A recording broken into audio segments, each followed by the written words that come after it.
जय श्री कृष्ण दोस्तों, मैं हूं डॉक्टर मयंक दवे।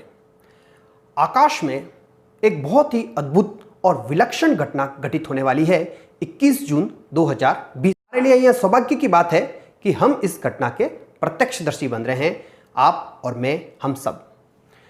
इस घटना से कुछ समय पहले सूतक लग जाएगा। सूतक का मतलब यह होता है कि हमें कुछ नियमों का पालन करना होगा हमारे अच्छे स्वास्थ्य के लिए। हमें कुछ चीज़ें नहीं करनी होगी। 12 घंटे पहले लगेगा, मतलब कि 20 जून की रात को 10 बजे से लग जाएगा।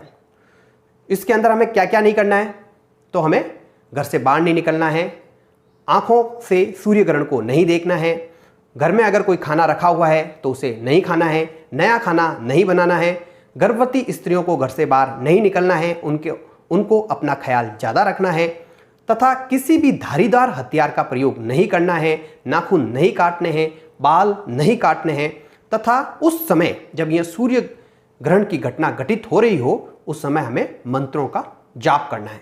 यह सब कुछ हमें करना है सूतक के अनुसार। तो हम पहले तो यह समझते हैं कि घटना क्या घटित होने वाली है और हमें यह सब काम क्यों नहीं करना है। क्या हमें वास्तव में फायदा मिलेगा अगर हम यह सब काम नहीं करेंगे, और जो काम हमें करना है अगर वो हम करेंगे तो क्या उससे भी हमें कुछ फायदा मिलेगा? तो इन सब प्रश्नों के उत्तर मिलेंगे आपको। तो हम देखते हैं सबसे पहले कि होने क्या वाला है। तो 21 जून को क्या होने वाला है कि सूर्य और पृथ्वी के बीच में चंद्रमा आने वाला है। तो इसकी वजह से क्या होगा कि सूर्य की किरणें पृथ्वी तक नहीं आ पाएगी और दिन के समय ही अंधकार हो जाएगा। इसे कहेंगे सूर्य ग्रहण। सूर्य और पृथ्वी के बीच में चंद्रमा आ जाएगा और उस वजह से सूर्य की किरणें पृथ्वी तक नहीं आ पाएगी। यह है सूर्य ग्रहण। अब यह घटना तो ब्रह्मांड में होने वाली है और यह बहुत ही विलक्षण घटना है, जिस तरह से मैंने आपको बताया। और ग्रहों की जो पोजीशन बनी हुई है वह वापस इस तरह से पृथ्वी अपने भारत के लिए वापस 123वें वर्ष बाद में बनेगी। तो यह तो बहुत ही महत्वपूर्ण घटना है, लेकिन वह घटना वहाँ घटित हो रही है आकाश के अंदर, और हम बात कर रहे हैं हमें पृथ्वीवासियों को, भारत के लोगों को क्या करना चाहिए और क्या नहीं करना चाहिए। तो क्या यह केवल बकवास है? इसका कोई वैज्ञानिक तथ्य है या नहीं है? तो हम आज इसको खोजने का प्रयास करेंगे। सबसे पहले तो मैं ये बताऊं कि सूतक क्या होता है। जैसे कि लॉकडाउन आपने सुना होगा कि लॉकडाउन क्या होता है, कि लॉकडाउन में हमें क्या करना है क्या नहीं करना है। कुछ चीज़ें हमारे लिए ओपन रहती है, कुछ चीज़ें हमारे लिए क्लोज रहती है। तो उसी तरह सूतक में भी कुछ चीज़ें हमें कह दिया जाता है कि आप कीजिए और कुछ चीज़ें कह दिया जाता है कि हमें नहीं करनी है। तो सूतक एक तरह का लॉकडाउन है, धार्मिक लॉकडाउन समझ लीजिए आप। अब आपको यह चीज़ें नहीं करनी है और यह चीज़ें करनी है। अब आपके ये समझ में आ गया होगा कि सूतक क्या होता है। और यह 12 घंटे पहले ही लग जाता है। जो घटना होने वाली होती है उससे कुछ घंटों पहले ही यह लग जाता है, एक्टिवेट हो जाता है। जिस तरह से लॉकडाउन के लिए सरकार हमें पहले से बता देती है कि इस दिन को लॉकडाउन लगेगा, तो हम क्या करते हैं, पहले से कुछ तैयारी कर लेते हैं, जिसकी वजह से उस दिन हमको परेशानी नहीं हो। तो उसी तरह से जब हमें सूतक बता दिया जाता है कि इस दिन लगेगा, तो हम क्या करते हैं, कुछ चीज़ों की पहले से तैयारी कर देते हैं, जिससे हमें उस दिन कोई नुकसान नहीं हो, हमारा काम उस दिन कोई अटके नहीं। इस तरह की बात है। तो अब हम यह समझते हैं कि यह कितना वैज्ञानिक है। तो हमें धर्म और विज्ञान को समझना पड़ेगा। सबसे पहले हम डेफिनेशन से नहीं जाएंगे, हम एक स्टोरी से जाएंगे और इस स्टोरी से आप समझना। जैसे कि 8 साल से 15 साल का कोई छोटा बच्चा है और वह छत पे जाते पतंग उड़ा रहा है, तो हम सब क्या कहेंगे, अरे नहीं तू पतंग नहीं उड़ाएगा। हम सब मना करेंगे ना उसको कि नहीं आप, तुझे पतंग नहीं उड़ानी। अगर तू पतंग उड़ाएगा तो तेरे साथ कोई होना चाहिए, क्योंकि हमें पता है कि पतंग उड़ाने से तो कोई नुकसान नहीं है, लेकिन उसकी वजह से कुछ चीज़ें ऐसी हो सकती है जो उसको नुकसान दे सकती है। वह छत से गिर सकता है या उसकी वजह से किसी पक्षी को परेशानी हो सकती है। अखबार में हम सब पढ़ते हैं, तो हम सब क्या करेंगे, उसको मना करेंगे। तो धर्म यही है। धर्म के अंदर क्या किया जाता है कि किसी काम को करने के लिए मना कर दिया जाता है कि नहीं आप ये काम मत करो, इससे आपको परेशानी हो सकती है, यह आपके लिए लाभदायक नहीं है। इस तरह से केवल परिणाम बता दिया जाता है कि इस चीज करने से यह परिणाम हो सकता है, लेकिन सबके साथ वो परिणाम हो जरूरी नहीं, लेकिन हो सकता है। अब विज्ञान के अंदर क्या है, विज्ञान के अंदर क्या करते हैं कि 100 लोगों को लेंगे, 100 लड़कों को लेंगे, उनको छत पे ले जाएंगे और फिर उनसे पतंग उड़वाएंगे और फिर बाद में उनकी स्टडी करके कहा दिया जाएगा कि पतंग उड़ाना किसी तरह से कोई नुकसान नहीं होता है, पतंग उड़ाइए आप, उससे कोई नुकसान नहीं है। इस तरह से स्टडी होगी। तो अब दोनों ही अपनी जगह सही है। उन्होंने एक स्टडी की, 100 बच्चों को लेके गए, विशेष परिस्थितियां रखी और कहा कि पतंग उड़ाना हानिकारक नहीं है, और धर्म ने एक कंडीशन रखी और वो भी सही है अपनी जगह और ये भी सही है। अब इन दोनों में जो लिंक बन रहा है वो हमें तलाशना है। कौन कितना सही है यह हमें पता लगाना है। यह हमारी बुद्धि है जो यह पता लगाएगी कि हाँ दोनों सही हैं, लेकिन अपनी अपनी जगह पर। यह हमारे ऊपर डिपेंड करता है। तो इसी तरह से हम इसको समझेंगे आज कि जैसे कि सूतक लगता है तो सबसे पहले कह दिया जाता है कि इसको आंखों से नहीं देखना है, घर से बाहर नहीं निकलना है, यात्रा नहीं करनी है, खाना नहीं बनाना है। अब क्यों, समझिए आप इस बात को, आप ध्यान से सुनिएगा, यह आपके लाइफ में बहुत ज़्यादा महत्वपूर्ण है। कभी भी सूर्य ग्रहण को आंखों से नहीं देखना चाहिए, क्योंकि आंखों से अगर आप सूर्य ग्रहण को देखोगे तो आपका रेटिना डैमेज हो सकता है, और रेटिना डैमेज होने से आपको पार्शियल ब्लाइंडनेस या कंप्लीट ब्लाइंडनेस हो सकती है। और ऐसा कई लोगों के साथ हुआ भी है कि उन्होंने सूर्य ग्रहण देखा और उनकी आंखों की रोशनी चली गई। और यह मैं नहीं कह रहा हूं, अमेरिकन ऑप्थेल्मोलॉजिस्ट का जो एसोसिएशन है वह भी यही कहता है कि सूर्य ग्रहण को आंखों से नहीं देखना चाहिए। और मेरा भी आप सभी से हाथ जोड़ के अनुरोध है कि यह घटना बहुत विलक्षण है, अद्भुत है, लेकिन इसे आंखों से देखने की कोशिश मत करना। आपके आंखों की रोशनी हमेशा के लिए जा सकती है, इतना खतरनाक है ये। अब किस तरह से होता है ये मैं बताता हूं आपको। हमारी आंखों में क्या होता है कि प्यूपिल होती है। यह प्यूपिल क्या करती है कि हमारी आंखों में जो प्रकाश आता है ना उसको नियंत्रित करती है। मतलब ये एक तरह से आंखों का दरवाजा है कि जब यह ज़्यादा प्रकाश कम होता है तब यह ज़्यादा खुल जाती है, बहुत ज़्यादा खुल जाती है, ओपन ज़्यादा हो जाती है। और जब प्रकाश कम होता है तब यह ज़्यादा खुलेगी, और जब प्रकाश ज़्यादा होता है तो यह बंद हो जाती है। क्यों? कि हमारी आंखों में रेटिना के अंदर कुछ सेल्स होती है जो प्रकाश के लिए बहुत ज़्यादा संवेदनशील होती है। अगर उन पर ज़्यादा प्रकाश चला गया तो वो हमेशा के लिए डैमेज हो जाएगी। और एक इसके अंदर सबसे बड़ी परेशानी यह है कि जब ये सेल्स डैमेज हो रही होती है ना तो हमें दर्द नहीं होता, हमें पता नहीं चलता, क्योंकि इन सेल्स को नर्व सप्लाई नहीं है। तो जब यह काम हो रहा होता है, यह सेल्स डैमेज हो रही होती है, ज़रूरत से ज़्यादा प्रकाश हमारी आंखों में जा रहा होता है, तो हमें पता भी नहीं लगता है क्योंकि हमें दर्द नहीं होता। तो जैसे कि आप सूर्य ग्रहण देख रहे हो तो और ज़्यादा ज़रूरत से ज़्यादा प्रकाश आपकी आंखों में जा रहा है और आपका रेटिना डैमेज हो रहा है, लेकिन आपको दर्द ही नहीं हो रहा है। तो आपको कहोगे कि मुझे तो किसी तरह की कोई प्रॉब्लम नहीं है, मैं तो पूरा देखूंगा इसको। और जब आप पूरा देखोगे तो कुछ घंटों बाद में आपको कुछ आंखों की प्रॉब्लम हो जाएगी, उस समय तो आपको दर्द भी नहीं होगा। तो इस वजह से यह इतना खतरनाक है। और यह वैज्ञानिक कह रहे हैं, यह कोई धर्म के आधार पर नहीं है, यह वैज्ञानिक बात है कि सूर्य ग्रहण देखने से आंखों की रोशनी जा सकती है, पार्शियल थोड़े समय के लिए और ज़्यादा समय के लिए भी। यह डिपेंड करता है आपकी आंखों की कितनी सेंसिटिव है। तो इस वजह से अब आपको समझ में आ गया होगा कि सूर्य ग्रहण हमें आंखों से नहीं देखना चाहिए। यह बात तो आपके अब क्लियर हो गई होगी। अब हम देखते हैं कि सूर्य ग्रहण से आंखें चली जाती हैं, यह एक वैज्ञानिक तथ्य है, सच है। और यह क्यों होता है यह भी समझ लीजिए। उस दिन क्या होता है कि सूर्य को चंद्रमा ढक लेता है, तो इसकी वजह से एक अंधेरा हो जाता है, ज़्यादा अंधेरा हो जाता है। तो हमारी जो प्यूपिल है वो ज़्यादा डायलेट हो जाती है, मतलब दरवाज़ा जरूर से ज़्यादा खुल जाता है क्योंकि अंधकार होता है। तो सूर्य की जो अल्ट्रावायलेट हार्मफुल रेज है वो ज़्यादा एंटर कर जाती है, और उसकी वजह से हमारे जो रेटिना के अंदर जो रोड्स और कॉन्स है वो डैमेज हो जाते हैं। तो यह बात अब आपके समझ में आ गई होगी कि सूर्य ग्रहण देखने से आंखों की रोशनी जा सकती है, और यह एक वैज्ञानिक तथ्य है। अब जैसे मानिए धर्म ने कहा है कि सूर्य ग्रहण मत देखिए, तो एकदम सही कहा, एकदम सत्य बात है, आपको नहीं देखना चाहिए, देखते ही आंखों की रोशनी जाएगी, और जब जा रही होगी तो आपको पता भी नहीं चल रहा होगा। तो यह बहुत ही घातक है। अब दूसरी बात करते हैं, कहा जाता है कि घर से बाहर नहीं निकलना। अब आप मानिए आपको सूर्य ग्रहण के बारे में पता नहीं है, आप घर से बाहर कहीं जा रहे हैं, या आप कोई यात्रा कर रहे हैं, या आप कोई खाना बना रहे हैं, गृहिणी घर के अंदर कोई खाना बना रही है। अब एकदम दिन के अंदर अंधकार हो गया, बादल है ही नहीं लेकिन दिन में अंधकार हो गया, तो हर आदमी क्या करेगा? हर आदमी बहुत जिज्ञासु होता है। वह घर के बाहर आएगा या यात्रा में होगा तो रुकेगा, और सड़क पे होगा तो रुक के आकाश की तरफ देखेगा कि एकदम अंधकार कैसे हो गया, तो वह सूरज को ही देखेगा। और जब वह सूरज को देखेगा तो उसकी आंखों की डैमेज हो सकती है, उसकी आंखों की रोशनी जा सकती है। तो इस वजह से अगर उसे पता नहीं होगा, अगर वह धर्म का पालन नहीं करेगा, तो वो आंखें डैमेज करवा लेगा और उस समय उसको पता भी नहीं लगेगा। इस वजह से यह सूतक लगना सार्थक है, और यह तीनों ही बातें सार्थक है कि घर से बाहर नहीं निकलना, आंखों से देखना नहीं, तथा खाना नहीं बनाना। अगर कोई खाना बना रहा होगा और एकदम अंधकार हो गया तो वो बाहर जाके देखेगा, क्योंकि जब यह धर्म लिखा गया उस समय तो ट्यूबलाइट नहीं थी, उस समय तो कच्चे मकान थे, उस समय तो लकड़ी पर खाना बनाते थे। तो उस समय तो जो किचन जो होती थी, मैं खुद गाँवों में रहा हूँ और मैंने देखा है कि जब गाँवों के अंदर क्या होता है कि जब लकड़ी पर खाना बनाते हैं तो किचन में एक बहुत बड़ा रोशनदान रखते हैं, जिसकी वजह से धुआं जो होता है ना वो बाहर निकल जाए। तो जब एकदम अंधेरा होगा तो वो रोशनदान इतना बड़ा है कि आकाश में देखा जा सकता है स्पष्ट। तो जब वो गृहिणी देखेगी तो उसकी आंखों की रोशनी जा सकती है।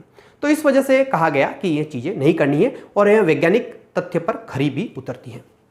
अब दूसरा बताता हूँ आपको, दूसरा बात क्या कह गई, यह कहा गया कि आपको उस दिन खाना नहीं खाना है और कुछ खाना अगर पहले का रखा हुआ है तो वह भी नहीं खाना है। तो आप इस बात को भी समझिए कि जब खाना नहीं बना होगा घर के अंदर तो आदमी क्या करेगा, पुराना खाना जो होगा उसको खाएगा। और अगर जब वो पुराना खाना हर किसी को हजम नहीं होता, क्यों? क्योंकि यह बात उस समय की है, उस समय रेफ्रिजरेटर नहीं थे, खाने को अच्छी तरह से स्टोर नहीं किया जाता था, तो हो सकता है वो खाना खाने से किसी की सेहत पे कुछ हानिकारक प्रभाव हो जाए। सबकी इम्यूनिटी एक जैसी नहीं होती, तो यह बात भी सही है। तो इस वजह से कह दिया गया कि आप खाना खाओ ही मत। तो अगर आप खाना खाओगे ही नहीं और खाना बनेगा ही नहीं तो आपको पड़ा हुआ खाना खाने की भी जरूरत नहीं रहेगी। तो यह बात भी एकदम सच्ची। अब बात करते हैं आगे। आगे की बात यह है कि कह दिया है कि उस दिन बाल नहीं काटना है आपको और नाखून नहीं काटने हैं और कोई भी धारीदार हथियार यूज़ नहीं करना है, जैसे सब्जी वगैरह नहीं काटनी है। तो अब आप इसको समझने के लिए थोड़ा सा हम वैज्ञानिक तथ्य पर जाएंगे। हमारे अंदर 70% वाटर है हमारी बॉडी में, सबको पता है। हमारा जो ब्रेन है उसमें 73% वाटर है और हमारा जो हार्ट है उसमें भी 73% वाटर है। तो वाटर ही वाटर है हमारी बॉडी के अंदर। अब आपको यह पता होगा कि ज्वार भाटा किस तरह से आते हैं, आपको इस तरह से समझना। ज्वार भाटा इस वजह से आते हैं, चंद्रमा और सूर्य की वजह से ज्वार भाटा आते हैं। क्या होता है कि जो पानी जो होता है उसके ऊपर चंद्रमा अपना गुरुत्वाकर्षण बल लगाता है और सूर्य भी अपना गुरुत्वाकर्षण बल लगाता है और इस वजह से पानी उनके गुरुत्वाकर्षण की साइड में चला जाता है और इस वजह से ज्वार भाटा आते हैं। अब आप एक बात समझिए, सूर्य ग्रहण के समय क्या हो रहा है। सूर्य ग्रहण के समय पृथ्वी एक साइड में है और दोनों साइड में कौन है, एक साइड में सूर्य है और एक साइड में चंद्रमा है। तो पृथ्वी अकेली यहाँ पर है। अब क्या होगा कि दोनों जो बल लगा रहे हैं, दोनों का गुरुत्वाकर्षण बल जो लग रहा है वो एक ही दिशा में लग रहा है। मतलब सूर्य और चंद्रमा एक ही दिशा में पृथ्वी के सारे वाटर को खींच रहे हैं। तो इस दिन जो ज्वार भाटा आते हैं वह बहुत ज़्यादा बड़े ज्वार भाटा आते हैं, इसको वर्त ज्वार भाटा भी कहा जाता है। अब जब ज्वार भाटा आते हैं तो बड़े आते हैं। हमारी बॉडी में भी ब्लड है, सबको हमारी बॉडी में ब्लड है और उसमें 73% वाटर है, 70% वाटर है।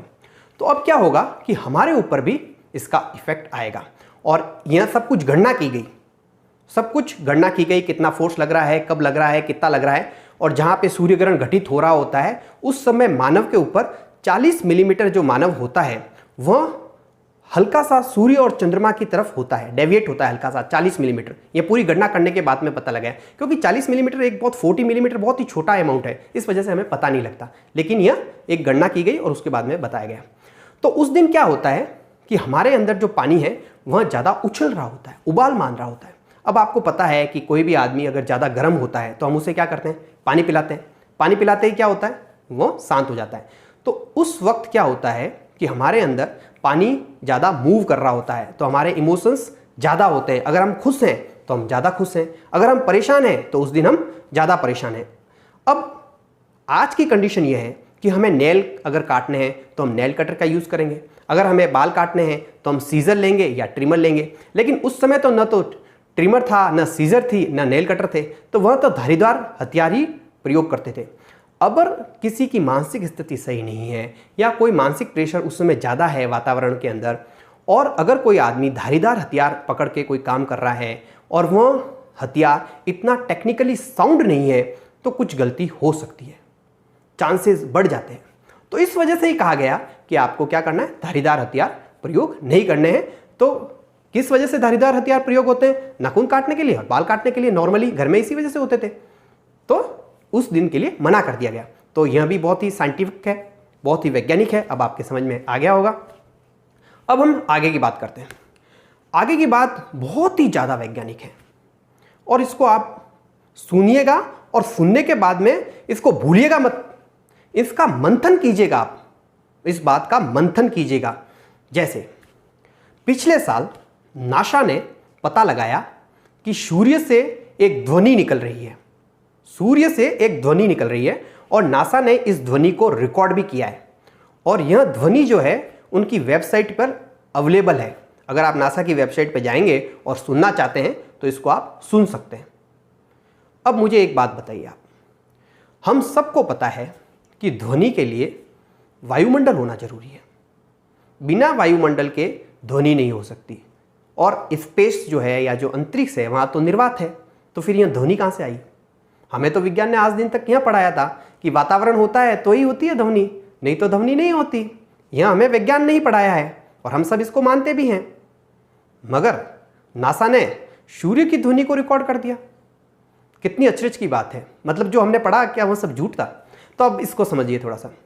सूर्य की ध्वनि थी, पहले भी थी, लेकिन हमारे पास में ऐसे उपकरण नहीं थे, हमारे पास में ऐसी टेक्नोलॉजी नहीं थी, हमारा ज्ञान इतना नहीं था कि हम उसको रिकॉर्ड कर पाते। लेकिन आज हम इतने सक्षम हो गए कि हमारी टेक्निक इतनी सक्षम हो गई कि उस ध्वनि को रिकॉर्ड कर पाए।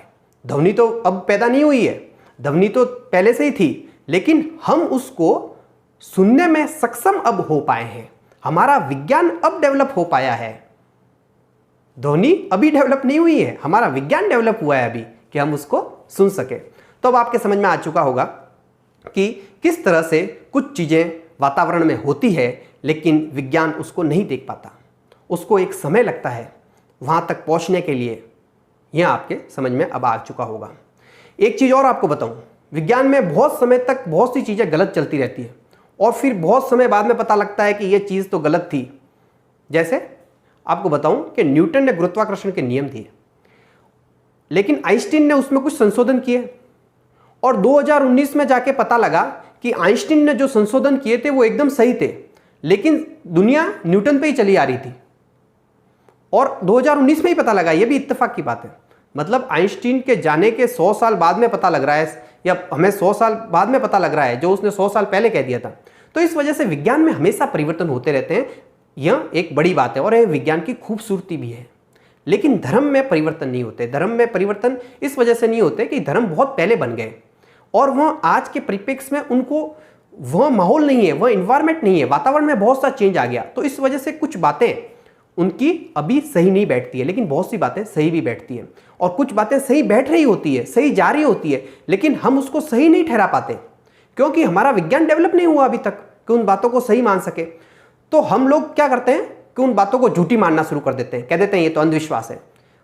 हो सकता है वो अंधविश्वास हो, मैं ये नहीं कह रहा कि वो अंधविश्वास नहीं हो सकता, हो सकता है, लेकिन आप ये मानिए हो सकता है आपके जाने के बाद में पता लगे कि वह धर्म की बात सही थी, तो फिर आपको कितना पश्चाताप होगा।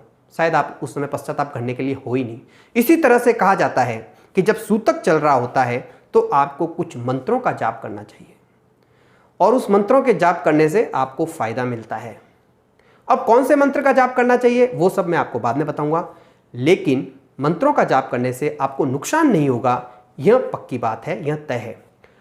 तो इसी तरह से जब आदमी कुछ नहीं करेगा, कह दिया गया आपको घर में रहना है, सूतक लग गया है, आपको घर में रहना है, कहीं नहीं जाना है, खाना नहीं है, पीना नहीं है, बाहर घूमना नहीं है और घर पे ही रहना है, तो जब घर पे कोई आदमी रहेगा तो हो सकता है वो कुछ उटपुटांग की हरकतें करें, फालतू के काम करें।